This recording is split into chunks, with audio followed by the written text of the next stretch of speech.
শুরু করছি আজকের গল্প শীর্ষেন্দু মুখোপাধ্যায়ের লেখা রাজার মন ভালো নেই। রাজার মন আর কিছুতেই ভালো যাচ্ছে না। মন ভালো করতে লোকেরা কম মেহনত করেনি। রাজাকে গান শোনানো হয়েছে, নাচ দেখানো হয়েছে, বিদূষক এসে হাজার রকমের ভাড়ামি করেছে, যাত্রা, নাটক, মেলা, মৎসর, যাগযজ্ঞ, পুজো পাঠ সব হলো। পূবের রাজ্য থেকে আনারস, উত্তরের হিমরাজ্য থেকে আপেল, পশ্চিম থেকে আখরোট, আঙ্গুর, পেস্তা বাদাম, দেশ বিদেশ থেকে ক্ষীর আর ছানার মিষ্টি এনে খাওয়ানো হয়েছে। এখন সাহেব আর চীনে রসুই করার দুবেলা হরেক খাবার বানাচ্ছে। রাজা দেখছেন, শুনছেন, খাচ্ছেন, কিন্তু তবু ঘন্টায় ঘন্টায় বুক কাঁপিয়ে হুঙ্কারে এক একটা দীর্ঘশ্বাস ফেলছেন। না হে, মনটা ভালো নেই। রাজবৈদ্য এসে সারাদিন বসে নাড়ি টিপে চোখ বুজে থাকেন। নারী কখনো তেজি, কখনো মহা, কখনো মোটা, কখনো সরু। রাজবৈদ্য আপন মনে করেন। তারপর শতেক রকম শেকড় বাকড় পাতা বেটে ওষুধ তৈরি করে শতেক অনুপান দিয়ে রাজাকে খাওয়ান। রাজা খেয়ে যান। তারপর হরাস করে দীর্ঘশ্বাস বেরিয়ে যায়। না হে, মনটা ভালো নেই। রাজার মন ভালো করতে রাজপুত্তুর আর সেনাপতিরা আশেপাশের গোটা দশেক রাজ্য জয় করে হেরো রাজাগুলোকে বন্দি করে নিয়ে এলো। রাজা তাকিয়ে দেখলেন, তারপরই অজান্তে দীর্ঘশ্বাস ফেললেন একটা। মনটা বড় খারাপ হে। তখন মন্ত্রীমশাই রাজার তীর্থযাত্রা আর দেশ ভ্রমণের ব্যবস্থা করলেন। লোক লস্কর পাইক পেয়াদা নিয়ে রাজা সদেরেক তীর্থ আর দেশ দেশান্তর ঘুরে এসে হাত মুখ ধুয়ে সিংহাসনে বসেই বললেন, হায় হায়, মনটা একদম ভালো নেই। ওদিকে ভাড়ামি করে করে রাজার বিদূষক হেদিয়ে পড়ায় চাকরি ছেড়ে দিয়েছে। রাজনর্তকীর পায়ে বাত, সভা গায়কের গলা বসে গেছে, বাদ্যকরদের হাতে ব্যথা। রসুইকররা ছুটি চাইছে, রাজবৈদ্যকে ধরেছে ভীমরতি। সেনাপতি সন্ন্যাস নিয়েছেন। মন্ত্রীমশাইয়ের মাথায় একটু গন্ডগোল দেখা দিয়েছে বলে তার স্ত্রী সন্দেহ করছেন। রাজপুরোহিত হোমযজ্ঞের এত ঘি পুড়িয়েছেন যে এখন ঘিয়ের গন্ধ নাকে গেলে তার মূর্ছা হয়। প্রজাদের মধ্যে কিছু অরাজকতা দেখা যাচ্ছে। সভা পণ্ডিতরা রাজার মন খারাপের কারণ নিয়ে দিনরাত গবেষণা করছেন। রাজজ্যোতিষী রাজার জন্মকুণ্ডলী বিচার করতে করতে আঁক কষে কষে দিস্তা দিস্তা কাগজ ভরিয়ে ফেলেছেন। একদিন বিকেলে রাজা মুখখানা শুকনো করে রাজবাড়ির বিশাল ফুল বাগিচায় বসে আছেন। চারিদিকে হাজারো রকমের ফুলের বন্যা, রঙে গন্ধে ছয়লাভ। মৌমাছি গুনগুন করছে, পাখিরা মধুর স্বরে ডাকছে। সামনের বিশাল সুন্দর দিঘিতে মৃদুমন্দ বাতাসে ঢেউ খেলছে, রাজহাঁস চড়ে বেড়াচ্ছে। রাজা চুপচাপ বসে বসে থেকে হঠাৎ সিংহ গর্জনে বলে উঠলেন, গরদান চাই। মন্ত্রী পাশেই ছিলেন, আপন মনে বিড়বিড় করছিলেন, মাথা খারাপের লক্ষণ। রাজার হুঙ্কারে চমকে উঠে বললেন, কার গরদান মহারাজ?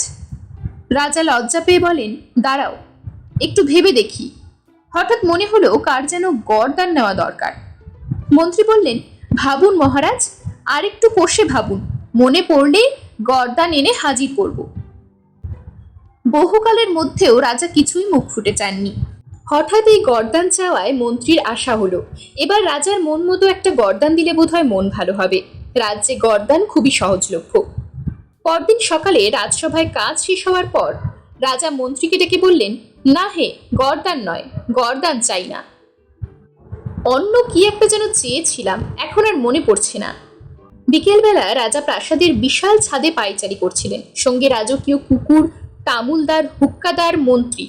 পায়চারি করতে করতে রাজা হঠাৎ নদীর ওপারের গ্রামের দিকে চেঁচিয়ে উঠলেন, বুড়ির ঘরে আগুন দে, দে আগুন বুড়ির ঘরে। মন্ত্রীর বিড়বিড় করা থেমে গেল।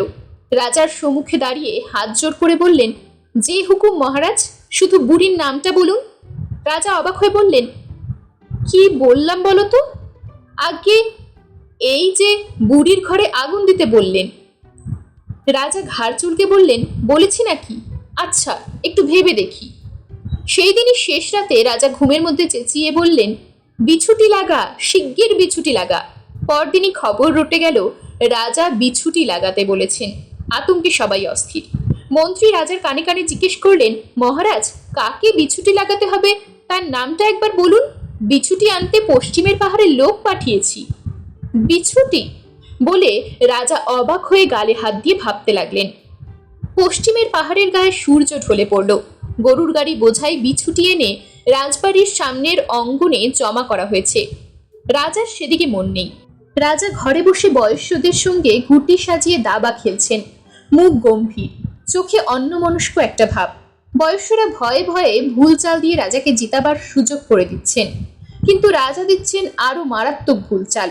খেলতে খেলতে রাজা একবার গড়গড়ার নলে মৃদু একটা টান দিয়ে বললেন, পুঁতে ফেললে কেমন হয়? মন্ত্রী কাছেই ছিলেন। বিড়বিড় করা থামিয়ে বিগলিত হয়ে বললেন, খুব ভালো হয় মহারাজ, শুধু একবার হুকুম করুন। রাজা আকাশ থেকে পড়ে বললেন, কিসের ভালো হয়? কিছুতেই ভালো হবে না মন্ত্রী, মনটা একদম খারাপ। মন্ত্রী বিমর্ষ হয়ে আবার বিড়বিড় করতে লাগলেন। পরদিন রাজা শিকারে গেলেন। সঙ্গে বিস্তর লোক লস্কর, অস্ত্রশস্ত্র, ঘোড়া, রথ। বনের মধ্যে রাজার শিকারের সুবিধের জন্যেই হরিণ, খরগোশ, পাখি ইত্যাদি বেঁধে বিভিন্ন জায়গায় রাখা হয়েছে। একটা বাঘও আছে। রাজা ঘোড়ার পিঠে বসে অনেকক্ষণ ধরে ঘুরে ঘুরে দেখলেন, কিন্তু একটাও তীর ছুড়লেন না।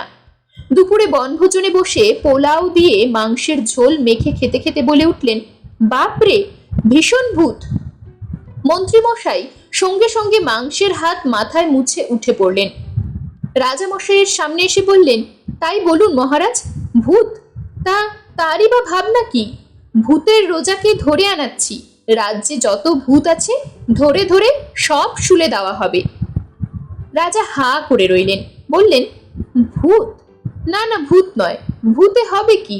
ভূতের কি কখনো মাথা ধরে? মন্ত্রীমশাই আশার আলো দেখতে পেয়ে বিগলিত হয়ে বললেন, মাথা ধরলেও ভূত বুদ্ধি আছে, তারা ভূতের ওষুধ জানে। রাজা গম্ভীর হয়ে বললেন, আমি ভূতের কথা ভাবছি না, মনটা বড় খারাপ। কয়েকদিন পর রাজা এক জ্যোৎস্না রাতে অন্দরমহলে রানীর পাশাপাশি বসেছিলেন। হঠাৎ বললেন, চলো রানী, চাঁদের আলোয় বসে পান্তা ভাত খাই। রানী তো প্রথমে অবাক, তারপর তাড়াতাড়ি মন্ত্রীকে ডেকে পাঠালেন। মন্ত্রী এসে হাত জোর করে বললেন, তা এ আর বেশি কথা কি? ওরে, তোরা সব পান্তা ভাতের জোগাড় কর। রাজা অবাক হয়ে বললেন, পান্তা ভাত? পান্তা ভাতটা কি জিনিস বলো তো? জলে ভেজানো ভাত মহারাজ, গরিবরা খায়। কিন্তু আপনি নিজেই তো পান্তা ভাতের কথা বললেন। বলেছি, তা হবে। কখন যে কি বলি, মনটা ভালো নেই তো, তাই। মন্ত্রীমশাই ফিরে গেলেন। তবে সেই রাত্রেই তিনি রাজ্যের সবচেয়ে সেরা বাছা বাছা 4 জন গুপ্তচরকে ডেকে বললেন, ওরে, তোরা আজ পালা করে রাজামশাইয়ের উপর নজর রাখবি 24 ঘন্টা। পরদিনই এক গুপ্তচর এসে খবর দিল, রাজামশাই ভোর রাত্রে বিছানা থেকে নেমে অনেকক্ষণ হামা দিয়েছেন ঘরের মেঝেয়। আরেকজন বললেন, রাজামশাই একা একাই লাল জামা নেব বলে খুব খুব করে কাঁদছেন। আরেকজন এসে খবর দিল, রাজামশাই এক দাসীর বাচ্চা ছেলের হাত থেকে এক মন্ডা কেড়ে নিজেই খেয়ে ফেললেন এই মাত্র।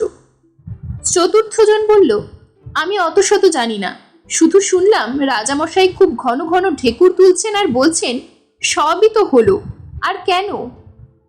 মন্ত্রীর মাথা আরো গরম হলো, তবু বললেন, ঠিক আছে, নজর রেখে যা। পরদিনই প্রথম গুপ্তচর এসে বললে, আগে রাজামশাই আমাকে ধরে ফেলেছেন। রাত্রে শোয়ার ঘরের জানলা দিয়ে যেই উকি দিয়েছি, দেখি রাজামশাই আমার দিকেই চেয়ে আছেন। দেখে বললেন, নজর রাখছিস?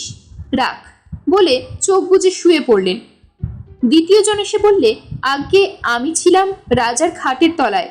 মাঝরাতে রাজামশাই হামাগুড়ি দিয়ে এসে আমাকে বললেন, কানে কেন্ন ঢুকবে, বেরিয়ে আয়। তৃতীয় জন কান ছুলকে লাজুক লাজুক ভাব করে বলল, আগে আমি রাজার কুঞ্জবনে রাজার ভুইমালি সেজে গাছ ছাড়ছিলাম। রাজা ডেকে খুব আদরের গলায় বললেন, ওরে, ভালো গুপ্তচর হতে গেলে সব কাজ শিখতে হয়, ওভাবে কেউ গাছ ছাটে নাকি? আয়, তোকে শিখিয়ে দিই। বলে রাজা নিজেই গাছ ছেটে দেখিয়ে দিলেন। কিন্তু সবচেয়ে তুখোর যে গুপ্তচর, সেই রাখহরি এখনো এসে পৌঁছয়নি। মন্ত্রী একটু চিন্তায় পড়লেন। ওদিকে রাখহরি কিন্তু বেশি কলা কৌশল করতে যায়নি। সকালবেলা রাজার শোয়ার ঘরের দরজার বাইরে দাঁড়িয়েছিল। রাজা বেরোতেই প্রণাম করে বলল, মহারাজ, আমি গুপ্তচর রাখহরি, আপনার উপর নজর রাখছি। রাজা অবাক হলেও স্মিত হাসলেন, হাই তুলে বললেন, বেশ বেশ, মন দিয়ে কাজ করো। তারপর রাজা যেখানে যান পেছনে রাখহরি ফিঙের মতো লেগে থাকে। দুপুর পর্যন্ত বেশ কাটলো। দুপুরে খাওয়ার পর পান চিবোতে চিবোতে রাজা হঠাৎ বললেন, চিমটি দে, রাম চিমটি দে।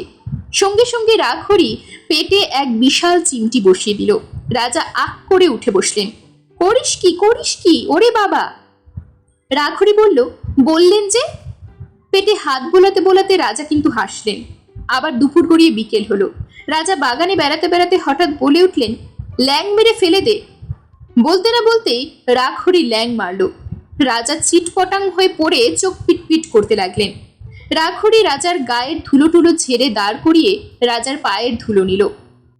রাজা শ্বাস ফেলে বললেন, রাত পর্যন্ত রাজা আর কোনো ঝামেলা করলেন না।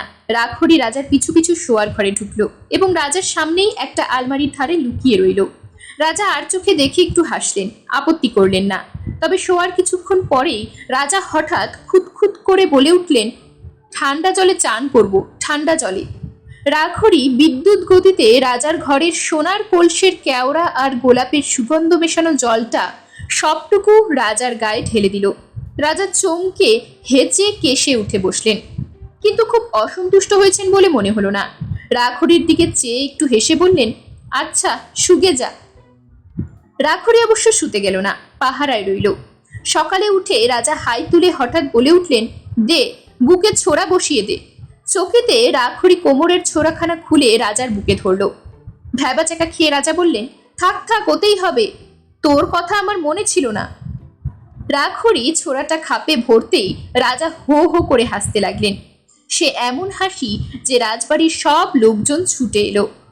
রাজা হাসতে হাসতে দু হাতে পেট চেপে ধরে বললেন, ওরে, আমার যে ভীষণ আনন্দ হচ্ছে, ভীষণ হাসি পাচ্ছে।